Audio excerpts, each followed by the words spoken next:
Once again, your neighborhood blue coal dealer brings you the thrilling adventures of The Shadow, the hard and relentless fight of one man against the forces of evil. These dramatizations are designed to demonstrate forcibly to old and young alike that crime does not pay. You've probably seen newspaper headlines lately telling you of real government concern over the increasing shortages of coal. Bad weather has slowed down production and hampered transportation. You homeowners who heat with anthracite are urged to utilize alternate fuels as much as possible. If blue coal is not available, your dealer may have other fuels which are suitable to your furnace. So take his advice and accept the sizes and the kinds of fuel which he has in stock. That's the way to do your share in the vitally necessary fuel conservation program. And that's the way to be sure that your home is kept warm in the cold months ahead. The Shadow, who aids the forces of law and order, is in reality Lamont Cranston, wealthy young man about town. Years ago in the Orient, Cranston learned a strange and mysterious secret. The hypnotic power to cloud men's minds so they cannot see him. Cranston's friend and companion, the lovely Margot Lane, is the only person who knows to whom the voice of the invisible shadow belongs.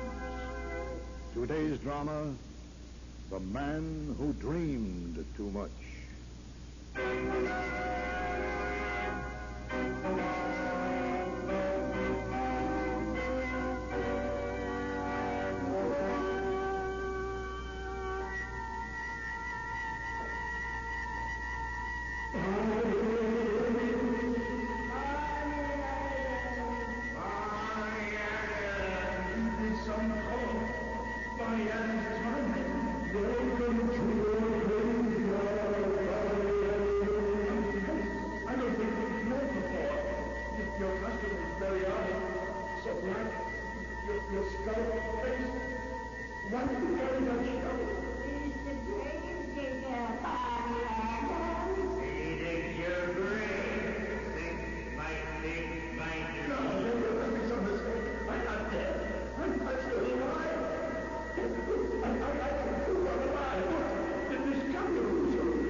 Murderers!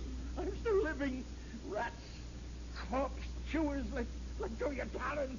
Let go! Barney! No. Oh, Barney, wake up! No, I can't! No! Norma, open the coffin! I'm alive! I'm alive, Barney! Norma! Barney, please! Norma, I'm all mixed up. You were screaming. I dreamed again. Another nightmare. Yes, and it was horrible. Norma, they had me in a grave. They was... Just don't think about it, dear. No, I can't stand it, Norma. I can't stand it. I haven't had a night's sleep in 3 weeks. I'm going out of my mind. Oh, but darling, what are you going to do? Norma, if doctors can't help me, maybe the police can.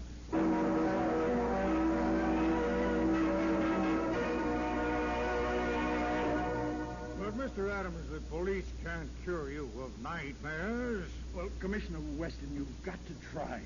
You are my last hope. Now, just suppose you sit down and tell me your story from the beginning. Oh, Cranston, get a chair for Mr. Adams, will you? Of course. Here you are, sir. Thank you. No, Mr. Adams, from the beginning. Well, it begins with nightmares, horrible dreams, and I have them every night, every day, every time I try to sleep. And they started about 3 weeks ago. I'm afraid I'm going out of my mind. Mr. Adams, you need a doctor. Now, doctors, they can't help me. In fact, I believe a doctor is giving me these dreams. You think someone is making you dream? I'm sure of it. But that's impossible. Commissioner, the first night I dreamed, a man who called himself Dr. Nightmare telephoned me. Dr. Nightmare? Yes. That's a peculiar name. Yes, and he told me I'd suffer from dreams continually unless I paid him $10,000 to cure me. 10,000? Yes. But how could he know about your dream? Oh, surely he was bluffing. Oh, I thought so, too, at first. But I kept on dreaming, night after night, and now... Well, Commissioner, I don't know what to think. And you want the police to find the truth? I want to stop dreaming. I can't go on like this. It's more than a man can endure. Commissioner, you have got to stop Dr. Nightmare from making me dream. Well, all right, Mr. Adams. It's an unusual case, but we'll do the best we can. Thanks, and whatever you do, do quickly, Commissioner. This is desperate. I won't be able to hold on to my sanity much longer. Well, Commissioner, what now? Looks like you have a nightmare on your hands. Cranston, what could I do? Adams happens to be a wealthy and influential citizen in his town. I couldn't just laugh him out of my office. Well, maybe it isn't a laughing matter. Now, don't be silly, Cranston. The guy's a nut. But I can't even make a phony investigation. This is too fantastic. Commissioner, why don't I look into it? Unofficially, of course. Oh, say now, that's a great idea. Then I can give Adams your report on police stationery. And, you know, Cranston, you're just the man for this job. Why, with your knowledge of scientific deduction, there should be a cinch for you. Well, Commissioner, I better get started right away. I'll let you know the minute I hear anything. Oh, fine, Cranston. The minute he learns anything, oh, boy, that'll be the day.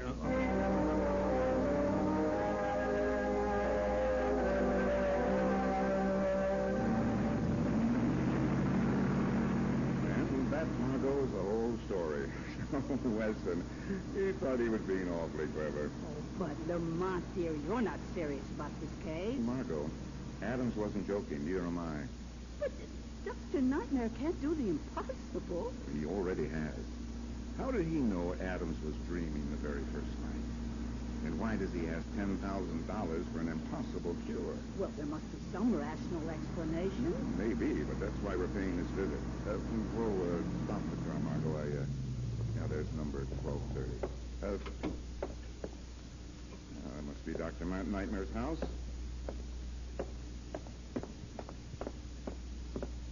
Lamont, do all his dreams cost $10,000? Or does he have a special now and then? Right. Margot, if you're going to be a skeptic, too, I'll send you right back to Weston. Oh, no. I must see what this Dr. Nightmare looks like. Oh, yes? We'd like to see Dr. Nightmare. Your business? The case of Barney Adams. Oh, come in. You will wait here. I will call the doctor. You see her face? She looks like a corpse. Sounded like a corpse, too. Oh, well, this whole place looks like a terrible tomb. Maybe Dr. Nightmare really can give people dreams. Shh. That ghoul secretary of his is coming back. You will come this way, please. The doctor will see you. Lamont, I'm scared. Come on. You will go straight through that door. Door? I thought it was a coffin lid.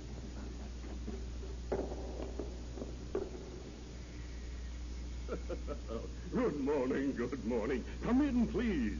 Right this way. Oh, my goodness. Dr. Nightmare. They're the same, sir. You are Dr. Nightmare? But you're so, I don't know, big and jolly. Thank you. Now, you come. Sit down. My secretary tells me you're here about poor, unfortunate Adams. Mr. Lamont Cranston. This is Miss Margot Lane. Oh, charmed. Now, don't let's be gloomy. A doctor's office isn't just a bad place, you know. Well, that depends on which end of the cure you're holding. Yeah, that's very good indeed. I congratulate you on your wit, Mr. Cranston. I congratulate you on your fees, Dr. Nightmare. Eh? How's that? Well, isn't $10,000 a lot of money for any doctor to ask for a cure? Oh, not at all. Depends on the patient, you know. Must charge what the traffic will bear. And you know what Mr. Adams can afford to pay? Exactly. You wouldn't cure him for less? Oh, impossible, dear lady, impossible. All my other wealthy patients would demand the same price. Do they all suffer from Adam's disease? You mean nightmare? As a matter of fact, they do. It's amusing, isn't it? Doctor, isn't your name a bit odd, since you specialize in curing nightmares? Oh, just happy coincidence, Mr. Cranston. Very happy with our current epidemic of bad dreams. An epidemic you started yourself? I started?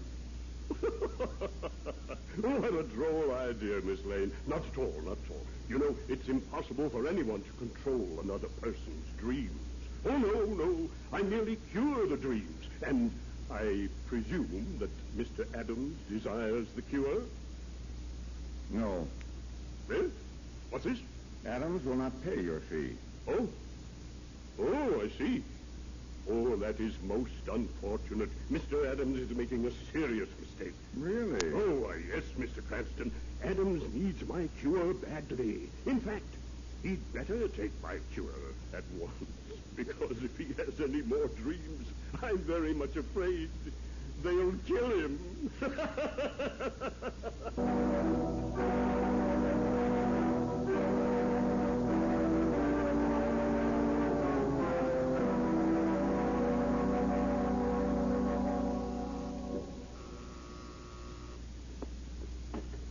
Mrs. Adams? Yes, what is it? Mrs. Adams, I'm Lamont Cranston, and this is Miss Lane. We've been investigating Dr. Nightmare for your husband. Oh, come in, please. Mr. Cranston, what have you learned? Have you found a way to stop Barney's dreams? Well, Mrs. Adams... What is that? That's Blinky. Blinky? Yes, it's our dog. Oh, well, my goodness, does he always howl like that? No, Miss Lane, only when Barney is about to dream. Where's your husband's room? We've got to get up there fast. It's right at the top of those stairs. Come on. No, stop it. Stop. Lamont, listen. Is that Mr. Adams yelling? He's having another nightmare. The door's locked. Mr. Adams? Mr. Adams! Oh, I'll never dream again. That's a nightmare. Never. Mrs. Adams, where's the key to this door? there isn't any key. He must have it bolted from inside. Mr. Adams, open the door. Maybe you can laugh this off, Dr. Nightmare. Barney! One side. We've got to get in here. Barney! What? In the name of heaven. Oh, Barney! Barney! Lamont, he shot himself. Yes, Margot. He'll never dream again.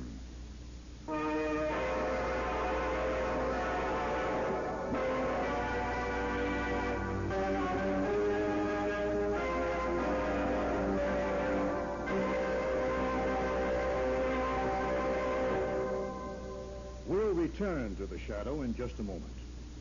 And now, here is a message of particular interest to former mine workers who are now in the armed forces or who are working at wartime jobs in the production centers of the East. Blue Coal needs men.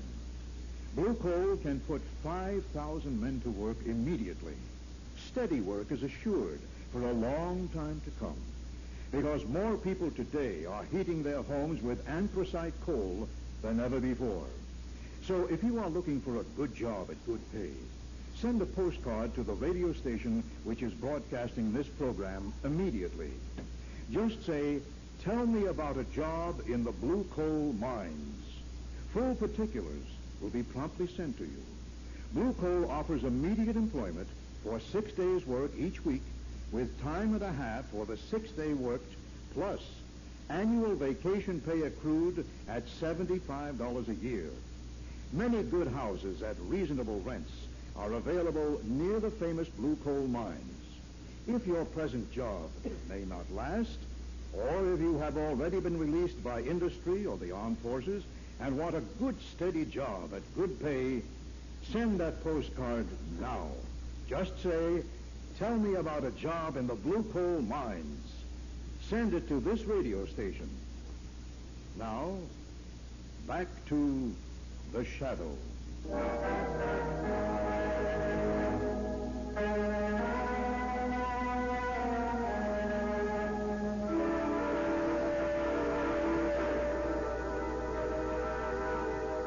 As we return to our story, Mrs. Adams stares incredulously at the body of her dead husband. I can't believe it. I just can't believe it. I'm having a nightmare now. No, Mrs. Adams. Barney's not dead. He didn't kill himself. This is all a dream, isn't it? We're all in a nightmare. No, Mrs. Adams, we're real. I'm terribly sorry, but you must face it. No. This is reality. No, he can't be real because Barney can't be lying there. Listen, you can hear him coming upstairs now. You must stop this, Mrs. Adams. Wait, Lamont. I hear steps too. It's Barney. I know it. Yes, someone is coming up here. No! Dr. Nightmare. Good day, Mr. Cranston. I came to see if you had persuaded Mr. Adams to... Oh, dear, what's this? You murderer! You killed my Barney! Dr. Nightmare, are you insane? Oh, I'm so sorry, my dear. Forgive me. My irrepressible sense of humor. It is very funny, really. After all, I told you it would kill him. Shut up. Get out of here. I don't like people who laugh at death. Certainly, my dear Cranston, certainly. After all, when a man dies, the doctor's job is finished, and it's time for the undertaker to take over. Very good play on words, that. What kind of a man is he? He acts so inhuman. He's a killer. He killed my husband. Perhaps. That's what I've got to find out. Mrs. Adams, I'll have to leave now.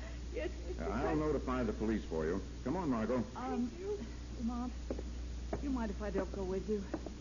I'd just like to go home and rest for a while. This business is Of course kind not, of Margot. unnerving. I understand. Besides, I have a little research to do. On nightmares? Well, in a way, yes. I want to find out what was making that dog howl.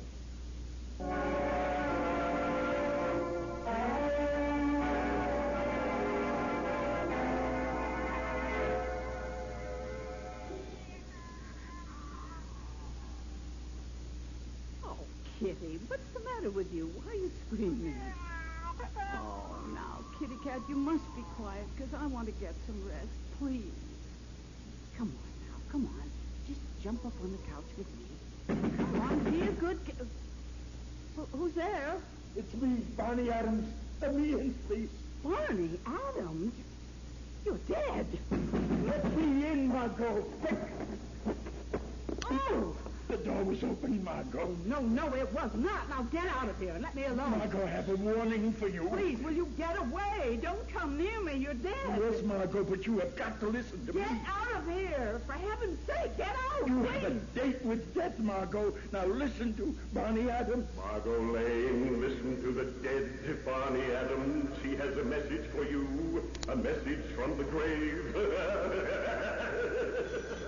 No, I will not listen. I don't want to listen to you. Margot, you have got to listen. Margot, you're in danger. I won't listen to you. Go away. Please go away. Oh, what is that ringing? I'm dreaming. Oh, my. Nothing's happened. It's just the phone. Oh, hello. Margot, this is Lamont. What's the matter? Oh, I don't know. I just had the most awful nightmare, that's all. You what? It was horrible. My head's still spinning.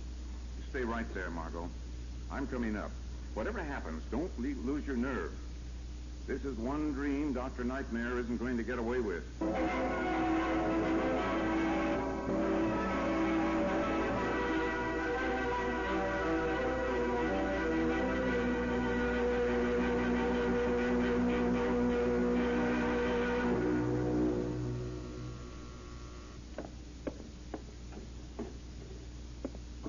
Lamont, I'm so glad you're here.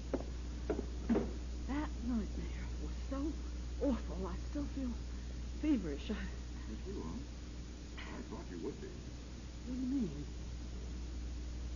I mean, Dr. Nightmare has made you dream. What's that? Oh, it's just Kitty. She's been acting funny ever since I got home. Screeching and crying. I don't know. She has, son. Well, let's get hold of Kitty. She's going to show us how Dr. Nightmare is making you dream. Come on, Kitty. Come on. Come here now. Now I got you, Kitty. I don't understand. Margot, don't you remember that Adam's dog began howling when the nightmares began? Yes, that's right. And now your cat cries when you start having nightmares. Well, I'll show you what makes Kitty cry and what makes you dream. Come on, Kitty. I'm going to carry you around this apartment like a compass. Like a compass? Yes. All right, you can go now, Kitty. You've shown us what we're looking for. Well, what is it? Now, wait.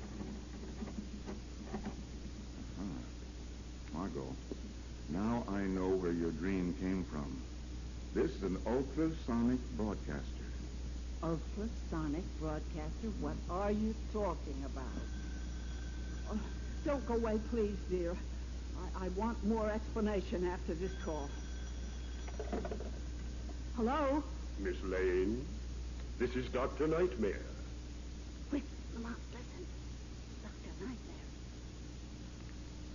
Nightmare. Yes, Dr. Nightmare. I'm afraid you're not going to have sweet dreams tonight, Miss Lane. Why, what do you mean? You'll find out, Miss Lane. And I'm afraid Mr. Cranston will be too busy taking care of you to pay any more attention to me. Could you wait just 1 minute, please? Tell him you're going to stay at my apartment tonight. Say I'm out of town on the Adams case. Right. Hello, I'm sorry about the interruption, Doctor. I've been so busy packing because, you see, I'm going to stay in Mr. Cranston's apartment tonight. He's out of town on the Adams case. How very interesting. But you won't be alone long. Your nightmares will bring Mr. Cranston running back to town. Good night, Miss Lane. And bad dreams.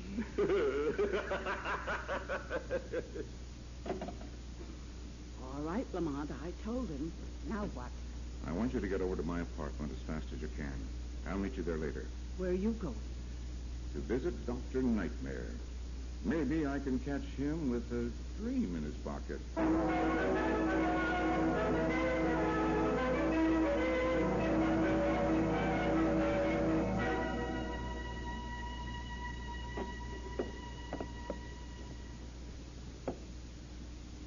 Yes. I'd like to see Dr. Nightmare. Oh, Mr. Cranston. Come in, please. I didn't expect to see you again. Most of Dr. Nightmare's visitors never come back. Somehow I'm not surprised. I like it that way. I'm a widow, you see. That's why I'm always wearing black. My husband died, but I didn't mind. I needed the insurance money. We stopped loving years ago. What did you wish to see the doctor about? I'd rather tell the doctor in person. Just tell him I'm here. But that's impossible. Impossible? Yes, Mr. Cranston, because the doctor has just left. Oddly enough, he said he was on his way to pay you a visit. Oh, I see. Well, then I'd better return home at once. Is this the way out? It's so dark in here. Straight ahead, Mr. Cranston. Yes, I wouldn't want the doctor to find me out. Really, Mr. Cranston? Oh! But I'm afraid that's just the way he will find you.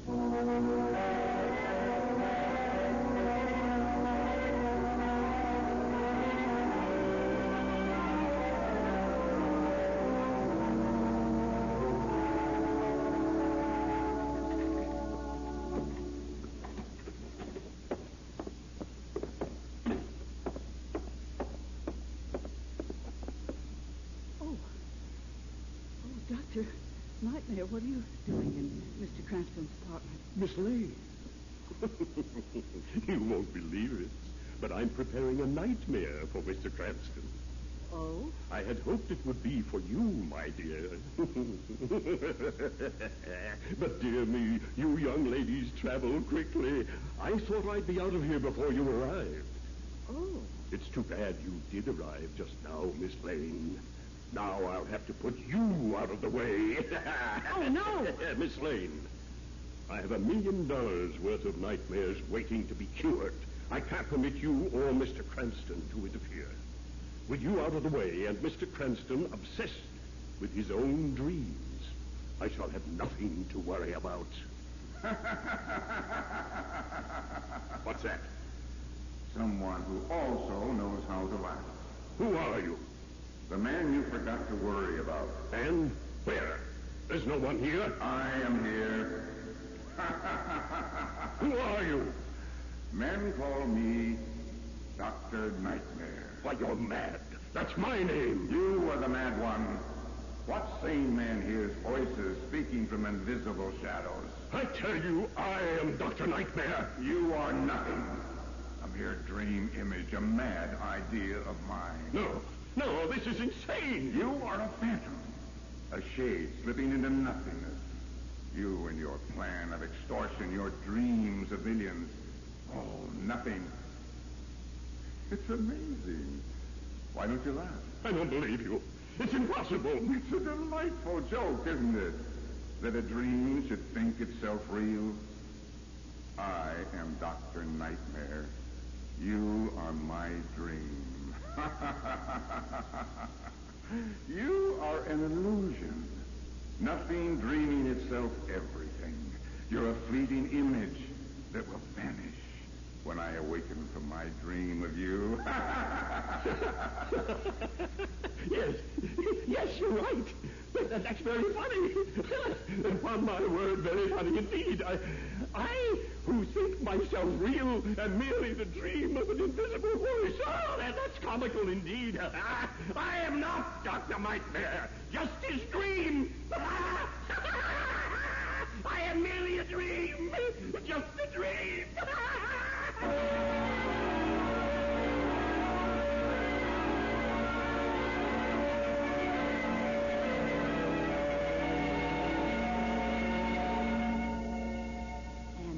Ghoul of a secretary blackjacked you? Yes, Margot, but fortunately I regained consciousness in time to be of some use to you. You're not fooling. But why did the shadow make Dr. Nightmare think he was dreaming? Well, I thought that would be the best way to soften him up for a confession. But I didn't realize he was so close to madness. Oh, Cranston, we can go in and see Nightmare now. His room's just down this way. Oh, I'm not so sure I want to see him. Don't feel sorry for him, Miss Lane. Actually, he's a murderer. Yes, you're right. So he really was making people dream, eh, Cranston? Yes, Commissioner, with a device known as an ultrasonic broadcaster. What's that? It's something that broadcasts sound waves. Too high in frequency to be heard by human ears, but which produce profound physical changes in the body. Such as dreams. Exactly. Dr. Nightmare connected his device to radio power cords. The device broadcasted ultrasonics constantly, whether the radios were on or off. Is that why the animals howl? Yes. You see, animal ears can't hear sound waves, which humans are unconscious of. Here's Dr. Nightmare's cell.